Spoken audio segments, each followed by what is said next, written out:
Pandian store சீரியலில் today எபிசோடில் நம்ம கதிர் வந்து நம்ம ராஜியை கூட்டிகிட்டு கிரவுண்டுக்கு போகிறாங்க. ஒரு ரவுண்டு ஓடிட்டு வந்ததுக்கே ராஜி இருந்துட்டு என்னால் முடியாதுப்பா, மூச்செல்லாம் பயங்கரமாக வாங்குது, ஓடவும் முடியல அப்படின்ற மாதிரி வந்து சொல்கிறாங்க. கதிர் இருந்துட்டு ஐயய்ய என்னென்ன வர வர சரியாக ஓடக்கூட மாட்டேன்ற, என்னாச்சு உனக்கு, ஆமாம் நீ என்னெல்லாம் சாப்பிட்ற அப்படின்னு சொல்லிட்டு கேட்கவும், காலையில் வந்து அத்தை வந்து இட்லி வச்சுருந்தாங்க, கூட சட்னி சாம்பார் இதெல்லாம் வச்சாங்க. ஆனால் லெமன் சாதம், அதுக்கு அடுத்ததாக உருளைக்கிழங்கு பொரியல், சாதத்தை தான் நான் சாப்பிட்டேன். மதியமும் சாதம் தான் சாப்பிட்டேன். கூட்டு பொரியல் சாம்பார்னு சொல்லிட்டு எல்லாமே சாப்பிட்டேன். நைட்டும் சோறு தான் சாப்பிட்டேன் அப்படின்ற மாதிரி வந்து சொல்கிறாங்க.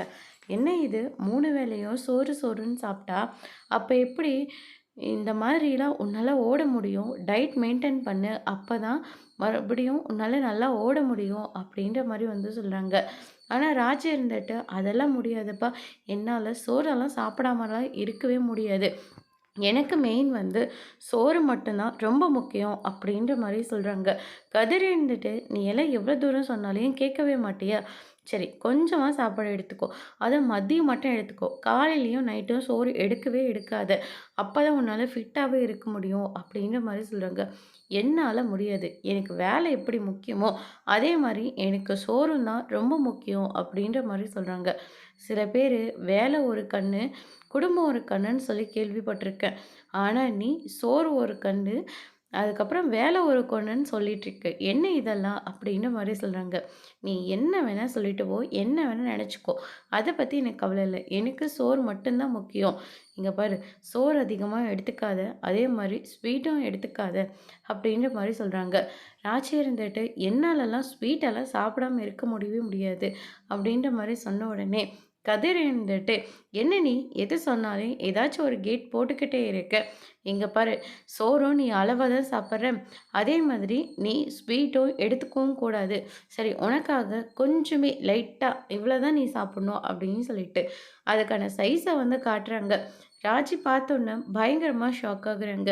என்ன இது இவ்வளேவா, சரி ஓகே உங்களுக்காக நான் அட்ஜஸ்ட் பண்ணிக்கிறேன் அப்படின்னு சொல்லிட்டு ரொம்பவே வந்து சந்தோஷமாக இருக்காங்க. அப்பாடா சாப்பிடுன்னு சொன்ன உடனே எவ்வளோ சந்தோஷம், அப்பா சிரிப்பை கண்ணில் பார்க்க முடியல, அவ்வளோ சந்தோஷத்தில் இருக்க அப்படின்னு சொல்லிட்டு கதிர் வந்து சொல்லிட்டு இருக்காங்க. அதுக்கு அடுத்ததாக கதிரனாச்சு அவங்க உட்காந்துட்ருக்கிறத நம்ம குமரவேல் வந்து பார்த்துறாரு. பார்த்த உடனே அவங்க 2 பேரும் சிரித்து பேசிகிட்டு இருக்கிறதெல்லாம் நினச்சி பார்த்து ரொம்பவே சந்தோஷமாக இருக்காங்க. அதுக்கு அடுத்ததான் நீ என்ன கதிர் வந்து கல்யாணம் பண்ணிக்கிட்டாருன்றதுனால தான் இந்த மாதிரிலாம் நடந்துக்கினேன், ஆனால் எங்கள் கல்யாணம் எப்படி நடந்ததுன்னு தெரியுமா அப்படின்னு சொல்லிட்டு ராஜி வந்து சொன்னது இது எல்லாத்தையும் நினச்சி பார்த்து பரவாயில்லையே, அப்படி கல்யாணம் பண்ணிக்கிட்டு இருக்கிறவங்க கூட இப்போ எவ்வளோ சந்தோஷமாக இருக்காங்க. ஆனால் நான் அரசியை என்னெல்லாம் கொடுமை பண்ணியிருக்கேன் அப்படின்னு சொல்லிட்டு ரொம்பவே ஃபீல் பண்ணுறாங்க. அதுக்கு அடுத்ததாக நம்ம ராஜி இருந்துட்டு அவங்க ரொம்பவே ஜாலியாக வந்து கதிர்கிட்ட வந்து பேசிட்டு அப்படியே ஒரு வாக் மாதிரி போட்டுட்டு வராங்க. காதில் ஹெட்செட்டை மாட்டிட்டு பாட்டும் ரொம்பவே ஜாலியாக வந்து கேட்டுட்டு வராங்க. 2 பேரும் சும்மா அடிச்சுக்கிட்டு ரொம்ப ஹாப்பியாக கிரவுண்டில் வந்து விளையாடிட்டு இருக்காங்க. இது எல்லாத்தையும் குமரவேல் வந்து பார்த்துட்டு உடனே ரொம்பவே சந்தோஷப்படுறாங்க.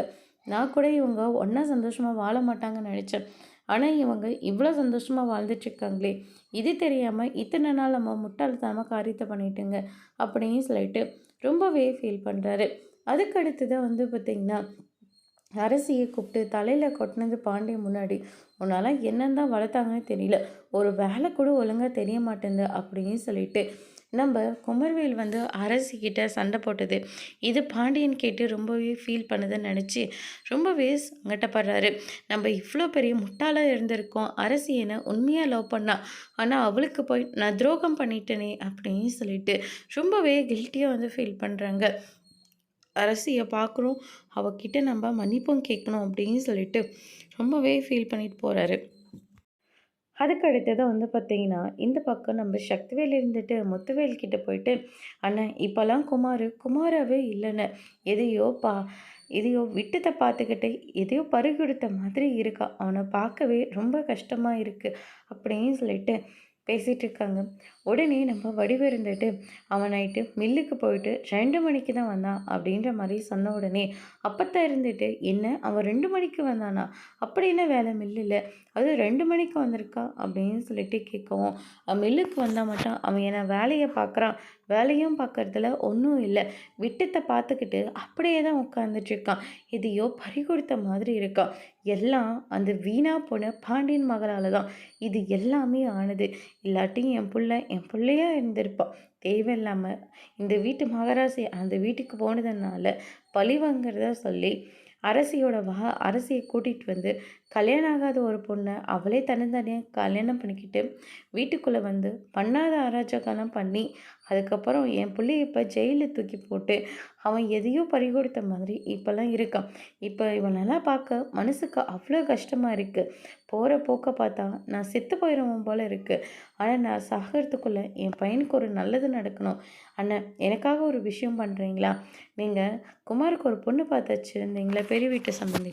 அவங்க கிட்ட போய் நீங்க மறுபடியும் பேசுங்க. குமார வந்து கல்யாணம் பண்ணி வச்சிடலாம் அப்படின்ற மாரி வந்து சொல்றாங்க.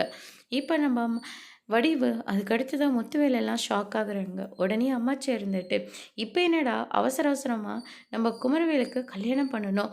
அ கொஞ்சம் பொறுமையா இருக்கலாம்ல. ஆனது ஆயிப்போச்சு. அடுத்து என்ன பண்ணலான்னு யோசிக்கலாமே. ஆனது ஆயிப்போச்சு தான். ஆனா அதுக்காக என்ன பண்ண முடியும்? இப்போதைக்கு குமாருக்கு கல்யாணம்லாம் பண்ணி வைக்க முடியாது. ஏன்னா கோர்ட்ல கேஸ் போயிட்டுருக்கு. கேஸ்ல என்ன ஆகுன்னே தெரியாது. அதனால நம்ம கொஞ்சம் பொறுமையா இருக்கிறது தான் எல்லாத்துக்கும் நல்லது." அப்படின்ற மாரி வந்து சொல்றாங்க. உடனே சக்திவேலும் மாறி இருந்துட்டு, "என் புள்ள நிரந்தரமாவே ஜெயிலுக்கு போயிடுவான்னு சொல்லாம சொல்றீங்களா?" அப்படின்ற மாரி சொல்றாங்க. என் புள்ள மட்டும் ஜெயிலுக்கு போய் ரொம்ப கஷ்டப்பட்டான்னு வச்சுக்கோங்களேன், நான் உயிரோடவே இருக்க மாட்டேன். அதனால என் புள்ளைக்கு நான் சொன்ன மாதிரி நீங்க அந்த பொண்ண பார்த்து கல்யாணம் பண்ணி வைங்க அப்படின்ற மாரி வந்து சொல்றாங்க. முத்துவேலு இருந்துட்டு, "அது எப்புட்றா முடியும்?" அப்படின்ற மாரி சொன்ன உடனே, "நீங்க என்ன பண்ணுவீங்களோ, ஏது பண்ணுவீங்களோ எனக்கு தெரியாதுண்ணே. என் பையனுக்கு கல்யாணம் ஆகணும். அவ்வளோதான். அவன் அதெல்லாம் பார்க்கும்போது என் நெஞ்சே பதறுது. அவன பார்க்கவே முடியல. அவ்வளோ கஷ்டமா இருக்குண்ணே. உங்களுக்கு என்ன உங்க பொண்ண நீங்க அந்த எப்படியோ போட்டுன்னு சொல்லி விட்டுட்டீங்க. அதே மாதிரி என் பையனால என்னால விட முடியாது. சம்மந்தி குடும்பத்தில போயிட்டு உறவாட முடியலன்னு நினைக்கிறீங்களா? இங்க பாருங்க, எங்க வீட்டுக்கு அந்த அரசியலாம் வேண்டாம். நாங்க எதிர்பார்க்குற மாரி அந்த பெரிய வீட்டு சம்மதத்தை முடிச்சு வைங்க. என் புள்ளைக்கு எங்கள தவிர யாருக்கும் பாசமே கிடையாது. அவனோட ஃபீலிங்ஸும் யாருமே தெரிஞ்சுக்கிறதும் இல்ல." அப்படின்ற மாரி வந்து சொல்றாங்க. "அப்படியெல்லாம் ஒண்ணுமே கிடையாது. நீ தான் அப்படியெல்லாம் நினைச்சிட்ருக்க. குமார் நடந்துக்கிறதெல்லாம் பார்த்தோன்னே எங்களுக்கும் ரொம்ப கஷ்டமா தான் இருக்கு தம்பி. வாய் இருக்குன்றதுனால இஷ்டத்துக்கும் பேசலாம் கூடாது." அப்படின்ற மாரி வடிவு வந்து சொல்றாங்க. அதுக்கு அடுத்ததா, "என்ன நீ உங்க பொண்ண சொன்னோன்னே உங்களுக்கு கோவம் வருதா? இங்க பாரு, நீ அவள சொல்லன்றதுக்காகலாம் எனக்கு கோவம் வரல. ஆனா எல்லாருக்கும் அரசி வந்து குமாருக்கு பொண்டாட்டி ஒண்ணா ஒரே ரூம்ல இருந்திருக்காங்க. இதுக்கு மேல வேற ஒருத்தி எப்படி நம்ம குமாருக்கு கல்யாணம் பண்ணி வைக்கிறது? நம்ம கொஞ்சம் யோசிக்கலாமே." அப்படின்னு சொல்லிட்டு நம்ம வடிவும் அம்மாச்சும் வந்து சொன்ன உடனே சக்திவேல் இருந்துட்டு, "உனக்கு உங்க பொண்ணு மேல பாசம் இருந்தா, இதோ எதிர்த்த வீட்ல தான் உன் பொண்ணு இருக்கா. கட்டி பிடிச்சிட்டு ஒரு இருங்க. யார் வேண்டான்னு சொன்னது? அதுக்காக அந்த வீட்டு பொண்ணு இந்த வீட்டு பொண்ணா ஆகவே முடியவே முடியாது. இந்த ஜென்மத்துல அது நடக்கவும் நடக்காது. ஒண்ணும் இல்லாத பிச்சைக்கார குடும்பத்துல எப்படி என் பையனுக்கு நான் பொண்ணு எடுப்பேனா?" அப்படின்ற மாரிலாம் வந்து சொல்றாங்க. அதுக்கு அடுத்ததா முத்துவேலு இருந்துட்டு, "கொஞ்சம் நல்லா யோசிடா" அப்படின்ற மாரி வந்து சொல்றாங்க. "என்னென்ன யோசிக்க சொல்றீங்க? ஒண்ணுமே யோசிக்கிறதுக்கே கிடையவே கிடையாது. நீங்க குமார் மேல உங்களுக்கு உண்மையாவே ஒரு அக்கறம், பாசம் இது எல்லாமே இருந்தா, அந்த பெரிய வீட்டு சம்மந்தத்தவே குமாருக்கு பேசி முடிங்க." அப்படின்ற மாரி வந்து சொல்றாங்க. "கோர்ட்ல கேஸ் போயிட்டுருக்கு. சரி, நான் எதுக்கும் அவங்க கிட்டலாம் பேசி பார்க்குறேன்." அப்படின்ற மாரி முத்துவேலு வந்து சொல்லிடுறாங்க. அதுக்கு அடுத்ததா வந்து பார்த்தீங்கன்னா, மாறி இருந்துட்டு, "என் பையன் கண்ணு முன்னாடி கஷ்டப்படுறத பார்க்குறம்போது, என் நெஞ்செல்லாம் பதறுது. ஏன்னா என்ன பண்றது? என் பையன இந்த நிலைமைக்கு ஆளாக்கிட்டீங்கல்ல." அப்படின்னு சொல்லிட்டு வருத்தப்பட்டுக்கிட்டே அங்கேருந்து போறாங்க. "என்னத்த இந்த மாரியும் இப்படியெல்லாம் பேசிட்டு இருக்கா? ஏதோ எங்களால தான் அவன் இப்படி ஆயிட்டான்ற மாரி சொல்றாங்க. நாங்க என்னத்த பண்ணோம்?" அப்படின்னு சொல்லிட்டு வடிவு வந்து கேட்கவும், ராஜா அந்த வீட்டுக்கு போனதுனால தானே பழி வாங்குறதா சொல்லி அரசிய முன்ன நாள் கல்யாணத்துக்கு முன்ன நாள் கூட்டிட்டு போய், அப்புறமா கல்யாணம் பண்ணாம கூட்டிட்டு வந்ததுனால தானே இந்த மாதிரியெல்லாம் ஆச்சு. அதுக்கும் ராஜுக்கும் என்னத்த சம்மந்தம் அப்படின்னு சொல்லிட்டு கேட்கவும், சரி விடுமா. அவ ஏதோ குமார் மேல இருக்கிற பாசத்துல, ஆதங்கத்திலயும் இப்படியெல்லாம் நடந்துக்கிறா. இது எதுவுமே நீ பெருசா எடுத்துக்காத அப்படின்ற மாரி அம்மாச்சி வந்து வடிவ வந்து சமாதானம் பண்றாங்க. அதுக்கு அடுத்ததா வந்து பார்த்தீங்கன்னா, நம்ம ராஜி இருந்துட்டு அழகா ரெடியா இருக்காங்க. அவங்களுக்கு அவங்களே ரசிச்சும் பார்த்துட்ருக்காங்க. சுகன்யா உள்ள வராங்க. சுகன்யா வந்த உடனே எல்லாத்தையும் சுத்தி பார்க்குறாங்க. "இது வந்து எங்களுக்கு குடுத்த ரூம விட பெருசா இருக்கும் போல இருக்கே!" அப்படின்னு சொல்லிட்டு கேட்கவும், உடனே நம்ம ராஜி இருந்துட்டு, "அதெல்லாம் ஒண்ணுமே இல்ல. எல்லாமே ஒரே அளவு தான். இதுக்கு முன்னாடி நீங்க என்ன இந்த ரூம்க்கு வந்ததில்லையா என்ன? இப்ப தான் வரீங்களா?" "ஆமா, நான் இப்ப தான் வரேன்." "சரி, நீ எங்க ரெடி ஆயிட்ட?" "எங்கேயும் ரெடி ஆகல. இங்க தான் இருக்க போறேன். ஈவினிங் தான் டியூஷன் எடுக்கணும்." அப்படின்ற மாரி வந்து சொல்றாங்க. ஆ சரி. உன்கிட்ட ஒரு முக்கியமான ஒரு விஷயம் பேசிட்டு போலான்னு தான் வந்தேன். ஆமா கதிர் தம்பி எங்க? அப்படின்னு சொல்லிட்டு கேட்கவும், கதிர் வந்து வெளியில போயிருக்காரு. இன்னும் வரல அப்படின்ற மாரி ராஜி வந்து சொல்லிறாங்க. நான் அந்த வீட்டுக்கு போனேன். உன் வீட்ல நடக்கிற விஷயம்லாம் உனக்கு தெரியுதா இல்லையா? அப்படின்னு சொல்லிட்டு கேட்கவும், ராஜி வந்து ஷாக் ஆகுறாங்க. என்ன சொல்றீங்க? வீட்ல என்ன பிரச்சனை? அப்படின்னு சொல்லிட்டு கேட்கவும், உன் சித்தி வேற அழுந்துக்கிட்டே இருக்கா. இவ்வளோ நேரம் நான் அங்க தான் இருந்தேன். நான் இருந்த வரைக்குமே உன் சித்தி வந்து என்னை கட்டி பிடிச்சி அவ்வளோ ஃபீல் பண்ணி அழுந்துட்டுருக்காங்க குமாரை நினச்சி. குமார் இன்னைக்கு ஜெயிலுக்கு போயிடுவானா, நாளைக்கு ஜெயிலுக்கு போயிடுவானான்னு சொல்லி பயந்து போயிருக்காங்க. அதனால் உங்கள் சித்தி ஒரு விஷயம் சொல்லிவிட்டாங்க. நீ போய் அவங்கள பார்த்து பேசு அப்படின்ற மாதிரி வந்து சொல்கிறாங்க. நான் எப்படி போக முடியும்? அவங்களே என்கிட்ட பேச மாட்டாங்க. சண்டை ஆயிடுச்சுல அப்படின்ற மாதிரி வந்து சொல்கிறாங்க. நீதாராச்சி அப்படி நடிச்சிட்ருக்க. ஆனால் உன் சித்தி உன்னை பார்த்தா ரொம்ப சந்தோஷப்படுவாங்க. நீ ஆறுதல் சொன்னால் ரொம்ப ஏற்றுப்பாங்க. அதனால் நீ போய் பார்த்துட்டு வாயேன் அப்படின்ற மாதிரி வந்து சொன்ன உடனே ராஜி இருந்துட்டு இங்கே போய் யாரைனா பாரு பேசுன்னு சொன்னாவே ரொம்ப பயமாக இருக்குது அப்படின்ற மாதிரி சொன்ன உடனே என்ன அரசியோட விஷயத்த வந்து எடுக்கிறியா? அவன் இப்படியெல்லாம் பண்ணுவான்னு எனக்கு மட்டும் எப்படி தெரியும் அப்படின்னு சொல்லிட்டு சுகன்யா வந்து சொல்லிடுறாங்க. சரி நான் போய் பார்க்குறேன் அப்படின்னு சொல்லிட்டு அரசி சொன்ன உடனே சுகன்யா ரொம்பவே சந்தோஷப்படுறாங்க. அதுக்கு அடுத்து தான் மாரியம்மன் கோயில் இருக்காங்க, நீ ஈவினிங்காக கிளம்பி போமா அப்படின்ற மாதிரி சொல்லிடுறாங்க. அதே மாதிரி மாரியும் வெயிட் பண்ணிட்டு இருக்காங்க. நம்ம ராஜியும் வராங்க. என்ன சித்தி அப்படின்னு சொல்லிட்டு கேட்கவும், ராஜி வந்துட்டியாம்மா, எப்படிம்மா இருக்க? நல்லா இருக்கேன் சித்தி. ஆனால் குமார் நல்லா இல்லையம்மா. அவன் யாருக்காக இது எல்லாத்தையும் பண்ணான்? உனக்காக தானே. அந்த குடும்பத்தை பழி வாங்குறதுக்கு தானே. தங்கச்சி இப்படி ஏமாற்றி கூட்டின்னு போயிட்டாங்களேன்னு சொல்லி அந்த கோவத்தில் தானே அவன் எல்லாத்தையும் பண்ணான். ஆனால் இப்போ பாரு பழிய அவன் மட்டும் ஏற்றுக்கிட்டு தண்டனையை அனுபவிச்சுட்டு இருக்கான். என் பிள்ளைய காப்பாற்ற நீ தான் எனக்கு ஒரு உதவி பண்ணணும் அப்படின்னு சொல்லிட்டு கேட்குவோம். அண்ணனை நினச்சா எனக்கு ரொம்ப கஷ்டமாக தான் இருக்குது. அண்ணனை பார்த்து பேசியிருக்கேன். அண்ணனும் ரொம்ப ஃபீல் பண்ணுச்சு. அண்ணனை பார்க்க எனக்கு ரொம்ப கஷ்டமாக தான் இருக்குது. அதுக்காக நான் என்ன பண்ண முடியும் அப்படின்னு சொல்லிட்டு ராஜி வந்து கேட்கவும், நீ ஒன்றும் பண்ணாத. உங்கள் வீட்டாளுங்க கிட்ட சொல்லி இந்த கேஸை எப்படியாவது வாபஸ் வாங்க வை.